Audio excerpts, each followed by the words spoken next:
thank you for honoring to be on the podcast. This is Big Conversations by Ordinary People, the AfroBasket Women Edition. So usually I let people introduce themselves so that I don't get anything wrong into their titles, into anything. So please. I'm not too hung up on titles, but I'm glad to be on the podcast. I always find the name very interesting. Big Conversations by Ordinary People. You guys are not very ordinary. Okay. My name is Albert Ahabwe. I call myself basketball enthusiast. I love basketball. I am involved in the management of the national basketball teams program, all levels, both men and women, because I'm part of the committee that manages all the teams. So I go across board.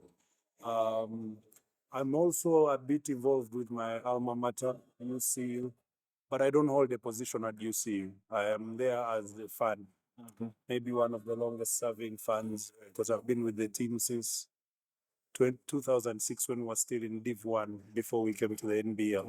Yeah. We came to the NBL in 2007. Yes, Albert. Yes. Nice. So I've been around for a bit long, especially with UC. I've been around with the tenure of the maturity of the teams to NBL. Outside of basketball, I'm a civil servant. I do public relations and communications at the Uganda National Roads Authority. A lot of people make the mistake of thinking basketball is my day job. No, basketball is my everyday passion, but it's not my day job. So it's my day job. I'm in communications with a government agency. Yeah. Otherwise, man, this is paradise. When I'm here at a basketball tournament, happy place. Now, take me through your experience with the AfroBasket Women this season. It's been fantastic. If you've been around continental basketball, you know where to place every team. So when we got the draw and the fixture, I knew we were going to have a tough group. I knew from the jump that being in the same group with seed 2 and seed 3 of Africa was always going to be very tough. Yeah. However, the advantages to being in a tough group. If you're in a tough group, it means that your path after the tough group is going to be relatively easier than teams that had an easy group. Because from an easy group, you land into a tough path. From a tough group, you land into an easier path. Now, that's not to say any disrespect to the teams that are in the path we are following after the AfroBasket Group 1. No. It's to say that instead of playing Nigeria in your quarterfinal qualifier, you are playing DRC. Yes. You give yourself a bigger chance. So, but also the other thing that people don't understand is that some of these girls have played against competition that while it is not AfroBasket, it is competition at a high level. You have Jenna Sinde playing NCAA Division 1 basketball. You have Claire Lamunu who played NIA basketball, was dominant at it, went to Europe, played in some really good leagues in Europe, Finland, Portugal, and did very well. So that's a player who's experienced. You have Jana Noto who's playing Europe and Australia. You have Melissa Akulu who's playing NIA. You have Priscilla Abdi, same level. But you have a Flavia who has 20 years of basketball in her legs. She's played for a very long time. There's almost no scheme or no type of player that she hasn't experienced in those years. And that gives you a lot of mileage as a team. It gives you a lot of wiggle room when you have that type of players. But we also have coaches that have been in some crazy battles for years, so they understand it. So while I wasn't joyed at being in a group that starts with Senegal and Mali, but I was hopeful because knowing what the format looks like and knowing that once you get out of the group and go to the quarterfinal qualifier, you can pave your own way. Knowing how it works gives you a lot more confidence than people who may not know how it works. And all they are seeing is Senegal and Mali at the first hurdle. And they think, oh, why are we even traveling? I wasn't on that. I was sure that we would make some noise. I didn't think we would beat Senegal for sure. But we always have a chance. It's a basketball game. As long as you step on the floor and you do what you're supposed to do, follow the game plan, we have the talent to do it, and we have done it. The big job now is, can you get into the title competition. And the title competition can only be gotten if you take the next step, win against DRC and get into the quarterfinals. We'll find out in 2 hours. Yeah, now, how do we merge the fact that we have about 70% of the team, yeah, playing elsewhere? How do we merge that to the ones that are playing in the local leagues? How do we merge that chemistry? Do you feel like this is something affecting? So I always like to correct people. Okay. The difference between homegrown players and home-brought players is what Uganda does. Of the 12 players here, only one wasn't born in Uganda. Everybody else was born in Uganda. Ugandan basketball improved them to a level where somebody came for them. Oh. Wow. Jenna Sinde left when she was 18. Babiri left when she was 16. Abi Priscilla left when she was 20. Claire Lamunu left when she was 19. Najuma left when she was 17. All these players have come from home. Brilliant. Home grew them, our schools, our NBA junior, our league, our clubs. They grew them to a point where someone wanted them. Yeah. So we have that talent making machine. We just need to improve a number of things, our facilities, which of course is most likely the job of government because they're the ones that have the resources enough to build a facility of this type. If we get these types of facilities, we are going to get there. Although we are competing with Africa when we don't have any such facility. How about when we get a sponsor? So we have to push on our end as leaders of the sport. We have to push what we can. We have pushed the teams up to this point. If we can push a little more to where the teams become very attractive to corporate Uganda and the government, and they can support us in terms of facilities and sponsorship money so we can prepare better, there's no gap. The girls best at home can play. Look at Opa Kelo. She's playing heavy minutes at the big along with everybody else. She's homegrown. She's never left Uganda a day. So we have the talent pool there and they are capable of playing at this level. We just have to come through for them in the ways that merge that gap that you're talking about. But in terms of chemistry, there's no chemistry issue because those girls who are playing abroad, because they are born and raised at home, they have played with these people in secondary school, in university, they speak Luganda.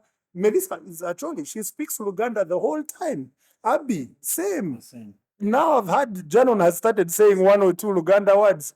The other day she was even speaking 1 or 2 Acholi words with Sarah Ageno, who is not on the team, who didn't make the final 12, but she traveled to support the team. So we don't have chemistry problems. We just have an issue of facilities that, if merged, would improve the level of the ones at home to almost a level that matches the ones who travel and get better in America or someplace. Yeah, that's quite encouraging. In terms of strategy, are you fully with the coach? Absolutely. Absolutely. Look, Alberto Antuna is 32 years old. He's a young coach. This is probably his first real head coaching gig at this level. Because previously, when he was with the Montenegro women's team, he was an assistant. Now he's a head coach at a high level. When he leaves here, he's going to get a big head coaching job somewhere because he has coached at AfroBasket and done well and beaten Senegal. But you have to allow him to grow with the team. He has a team, 7 of the 12 are below the age of 26. That's a young team. So he has continuity. When he comes back in 2025, he's still going to have a big group from this team. So they will grow together. They are going to get more experience between now and then. The team is going to get better. There's only one player in that team that's above the age of 30. One, Flavia. the captain, Flavia. Claire Lamunu, who is the second oldest player in the team, turns 30 in December. Everybody else is under 30. You're playing against teams like Senegal, who have a generational gap problem. Right now, about half the team is above 35. So they have a generational gap problem. We have 20-year-old Lydia Babirie pointing the ball in the clutch against Senegal, shooting 5 of 6 free throws in the last 3 minutes. She's picking up invaluable experience. And you're going to need that invaluable experience down the lane when you go to an AfroBasket like 2025. This team is split. What we saw in Cameroon, right? It's not the same team. So there's only one player from the team in Cameroon. Yeah. So when you speak of continuity, yes, but Cameroon is 8 years ago. Yeah. And it had veterans. Claire Lamunu should have been on that team, but she had left 2 months before to go to school in America. So she couldn't come back immediately. The reason I talk of continuity is at that time, people who were 29, 28, So you're sure 30, we'll have this team after 2 years? we have this team for 2-3 more AfroBaskets. AfroBasket for women is every 2 years. Every 2 years, yeah. The ones who were there then have been unlucky because Uganda hasn't been able to qualify in 2017, 2019, 2021 for various reasons. So because we haven't been able to qualify in those tournaments, those people's window has passed. My belief is that where our basketball game is now and the level of talent that these girls have and the commitment I see they have to the national team, those girls will be present. We will win these qualifiers. We will be at those AfroBaskets. And when we do, those girls will be present. And we're going to have them around for a very long time. That says a lot about our program, I think. How would you sum up this? It's a great opportunity, man. It's a great opportunity to be at the table of the best 12 in Africa. You can't take it for granted. Why are we at the table of the best 12 in Africa? Because someone has put in the work. Someone at every level has put in the work for this team to be here. And we are here because we belong. You have seen our performance. Even when we lost against Mali, maybe some kids had stage fright. It was their first game out. Maybe some people were inexperienced. It was their first game at this level. Then we picked it up against Senegal, the 11-time champions of Africa. I feel like people need to put this in context. 24 AfroBaskets have been played. Senegal has won 11 of them. They've been to half the other finals that they have lost. That's a big deal to beat them. But it's not the first time we are doing it. Our men did it at AfroBasket 2021. We beat Nigeria, number 1 in Africa, top 25 in the world. We are ranked number 11 in Africa and 71 in the world. And we did that. We did that because we have the talent to be able to make these performances. We just have to hope that the resources come to the table, the facilities come to the table. When we can make that concerted effort for all the different stakeholders that have to deliver something for you to have a product like this, we'll be all right, man. Do you think we're missing facilities and whatnot because management is not aligned? It has nothing to do, the facilities part has nothing to do with management. It is the country. FUBA, that even if it gets 5 sponsors, does not have enough money to build a facility like this. Only government can do this. The only investor who can do this for you is a billionaire who has so much money at stake. Because there has to be a cashback for him. Do you think business being here is more light for government to see that we? Absolutely. In 2013, when I entered management of the Silverbacks and Gazelles, nobody gave a damn about us. You wouldn't see an Eddie Kenzo wearing a Silverbacks jersey. Heck, there was nowhere Silverbacks jerseys were made for beyond the 12 on the team. So now we are at a point where on the morning of a game between us and DRC, Onyango wakes up in South Africa without anybody telling him, puts on a Silverbacks jersey, records a video or takes a picture and sends it to Gazelles and wishes them well. Eddie Kenzo goes to perform in Japan and is wearing our jersey. Don Rukade, the president of the UOC, was seen this morning wearing a jersey and sending pictures saying, guys, let's go and support the girls. I'm getting messages from colleagues of mine in the Government Communications Officers Forum who are telling me they are going to Legends in Kampala for the watch party to watch the Gazelles play. So we have spent these last 10 years trying to grow the brand to a place where the people who are supposed to invest think we are worth the investment. Do I think we are worth the investment? Heck yeah! Yes. In the last 3 months, we have been involved in championships at the continental level and we have performed everywhere. The boys beat Morocco in Egypt. There were just 8 boys. We didn't have enough money to take everybody.